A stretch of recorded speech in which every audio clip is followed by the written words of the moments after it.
Deputy Boyd Barrett to move the second reading motion as follows, that the bill be now read a second time. Yeah, I move. Okay. You have up to 15 minutes. Okay.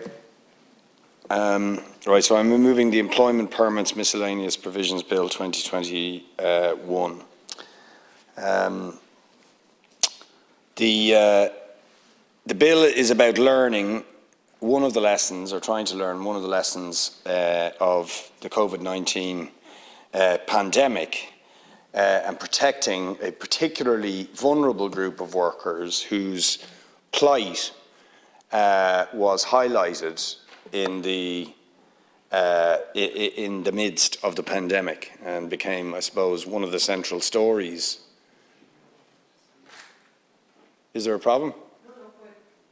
Sorry. Oh.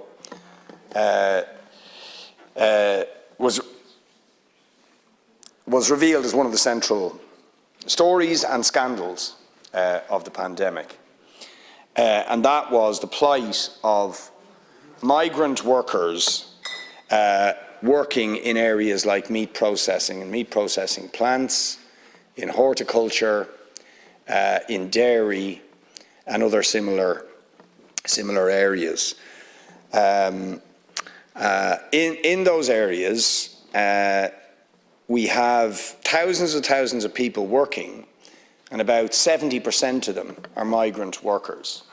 And those workers certainly reports into the plight of these workers in this country shows a very poor record of treatment of these migrant workers in those industries, even before COVID-19. For example, between 2015 and 2020, nearly half of all inspections in meat plants detected breaches of labour law relating to pay, working time, inadequate record keeping, and employment permit issues. So this was a problem this was an area where a vulnerable group of workers, largely unseen by the Irish population, largely not discussed in public discourse, and maybe it says something about their plight that there's so few people here tonight to discuss their plight. But their role in Irish society became revealed in a very stark way during the height of the pandemic, when, despite initial government denials that we had to highlight, the fact that there were rampant outbreaks of COVID in the meat processing plants in this country. The government sort of denied the problem initially, but eventually were forced to acknowledge that there was a very serious problem. There were hundreds of outbreaks, about 3,000 to 4,000 workers infected with COVID-19, and the very, very high levels of COVID infection that we saw in the border counties and some of the counties where these processing plants were really told its own story about the conditions in those meat plants. One of the key issues, of course, is these very vulnerable workers, often where permits weren't properly arranged and so on by employers, where there was a general poor treatment of workers historically, of these migrant workers, was when they got sick or got symptoms, the fear of not going to work, how that might actually put them in a vulnerable position with their employer. So it's against that background we've introduced this bill, and the purpose of this bill is to give crucially, the most important provision of it is to give, to ensure that there is an employer-paid sick pay scheme for workers on general employment permits working in these sectors, so that if they are ill, they will receive 70% of the pay they would have got for 4 weeks if it's personal illness or injury, or 6 months if it's work related.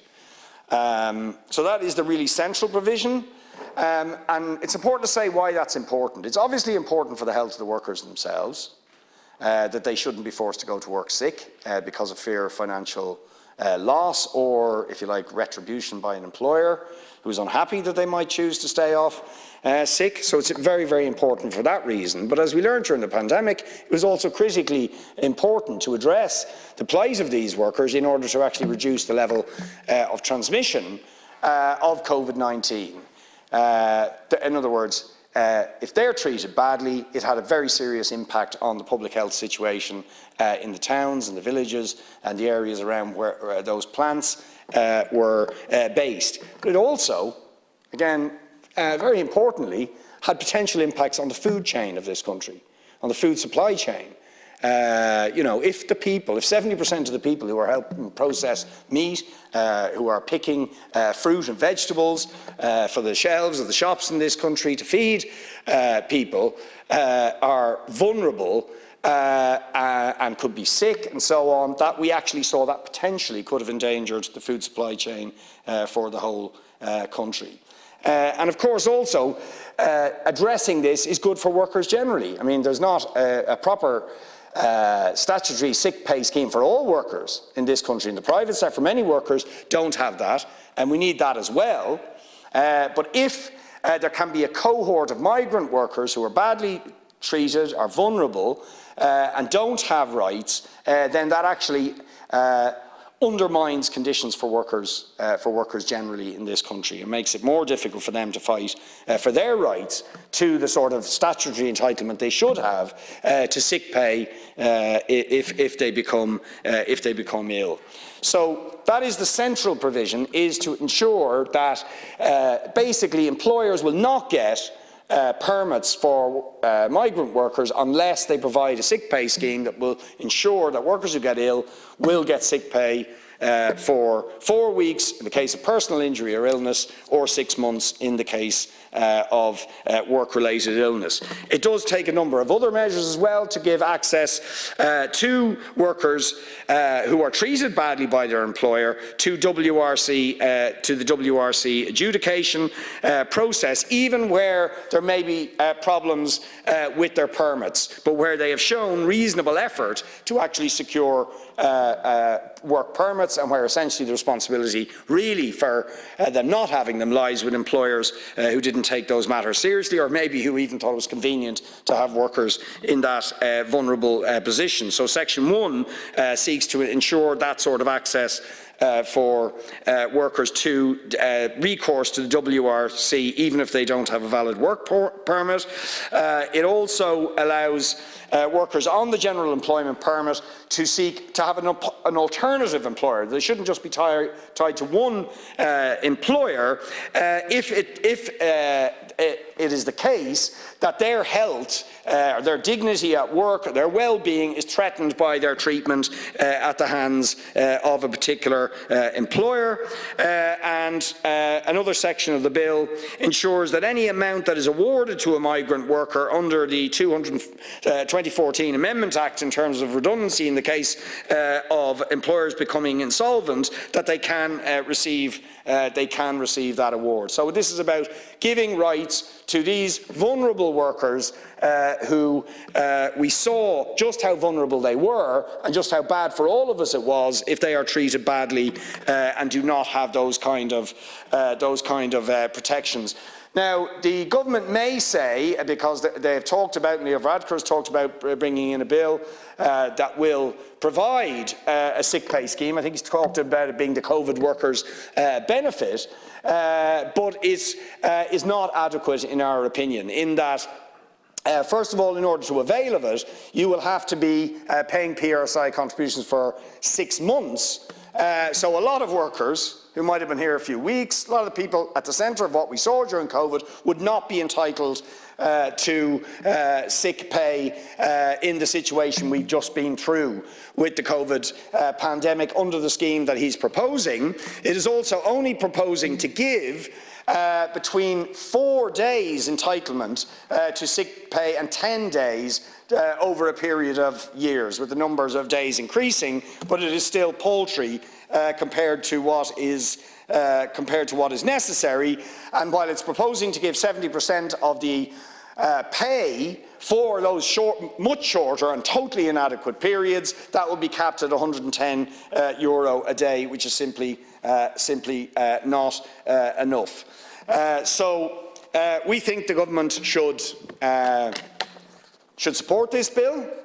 I think we owe a debt of gratitude to these vulnerable workers on an ongoing basis for the role they play in actually helping produce the food that we need in this country, the people of this country need. There is a history of them being mistreated, and we saw in a very stark way how if they don't have these kind of rights to sick pay and protections as employees, that can be very, very bad, not just for them, but for our entire society. So we think really it is cut and dried that the government should not oppose this bill and let it pass to the next stage so that we can give those sort of protections to this vulnerable group of workers, but as part of, and I'll finish on this, but as part of a much more wide-ranging payback that is needed for working people in this country. Because, of course, we saw much more generally the role that often poorly treated but absolutely essential workers played in keeping our entire society during the